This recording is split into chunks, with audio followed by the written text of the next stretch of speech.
Dalam keadaan putus asa karena belum juga menemukan jejak Joda, Jalal memutuskan akan pergi ke Azmer Sarif, memohon petunjuk pada Tuhan Yang Maha Esa. Jalal yakin dia akan mendapat petunjuk tentang Joda di sana. Dia menyuruh prajuritnya untuk membangun tenda dan beristirahat. Jalal akan pergi hanya dengan 4 orang pengawal saja. Pimpinan pengawal keberatan tapi tak bisa membantah Jalal. Di padepokan, Joda masih mengejar gadis yang mencuri patung Kana. Melihat Joda keletihan, gadis itu berhenti untuk menertawai Joda. Dia berkata kalau dirinya menang. Dan sebagai hadiah kemenangannya, dia meminta patung Kana. Joda menolak memberikan patung Kana. Dia meminta gadis itu mengembalikan patungnya. Sebagai gantinya, Joda berniat memberikan gelang emas miliknya. Gadis itu tertawa sambil berkata kalau dirinya tak butuh gelang emas. Lalu gadis itu duduk di tanah. Tiba-tiba saja, dia meletakkan patung Kana di tanah dan mengangkat tangannya untuk berdoa. Joda cepat-cepat mengambil patung Kana dan menggendongnya. Joda ikut duduk di samping gadis itu. Setelah gadis itu selesai berdoa, Joda bertanya, siapa namanya? Dengan wajah lugu, gadis itu menjawab kalau dirinya tidak akan memberitahu Joda kalau namanya adalah Sehnas. Sehnas memberitahu Joda kalau dirinya tahu siapa Joda. Joda adalah ratu. Joda kaget. Joda coba mengelak. Tapi Sehnas berkata kalau Joda adalah seorang ratu. Karena mata Joda sangat indah, kulit Joda sangat lembut, seperti tidak pernah kena sinar matahari. Sehnas memberitahu Joda kalau dirinya bisa membaca wajah Joda. Joda menyuruh Sehnas membaca wajahnya.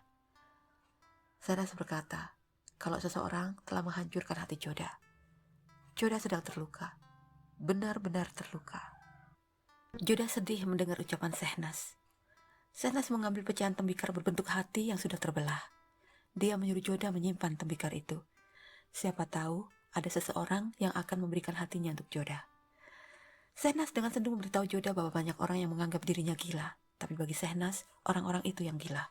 Karena mereka memuja kecantikan, memuja kekayaan, ingin punya ketenaran. Padahal suatu ketika kelak, semua itu akan lenyap dari hidup mereka. Sehnas meraba hati Joda dan berkata kalau Joda masih memiliki sedikit keinginan untuk hidup.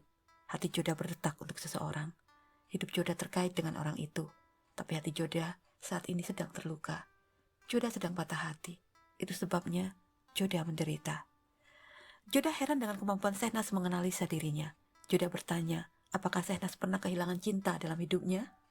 Sehnas terlihat berpikir, lalu tertawa terbahak-bahak. Kemudian menangis, lalu tertawa lagi. Ibu asrama menegur Sehnas karena pergi tanpa pamit. Sehnas melonjak berdiri dengan riang. Dia berkata kalau dia bisa melihat keindahan alam dari mana saja. Lalu dia pergi.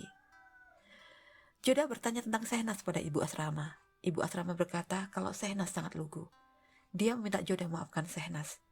Lalu ibu asrama mengajak Sehnas pergi dengan dirinya. Sehnas menurut. Sarifuddin mengunjungi Abu Mali di tempat persembunyiannya. Abul Mali marah pada Sarif karena tidak memberitahu dirinya kalau Jalal pergi ke Amer.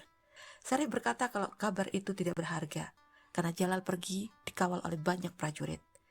Kabar terbaru yang diberikan Sarif adalah bahwa Jalal sekarang sedang dalam perjalanan pulang ke Agra. Abul Mali terlihat gembira.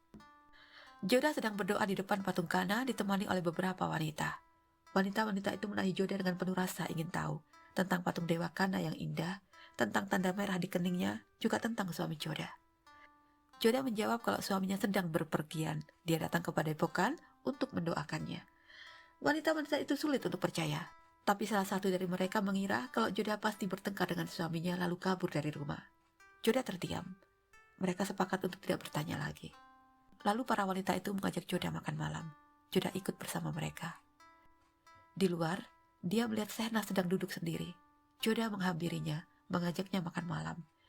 Ibu asrama memberitahu Joda kalau Sehnas tidak mau makan kalau tidak ingin, tapi kalau dia ingin makan, dia bisa makan apa saja. Joda mencoba membujuk Sehnas untuk makan malam bersama dirinya. Sehnas setuju.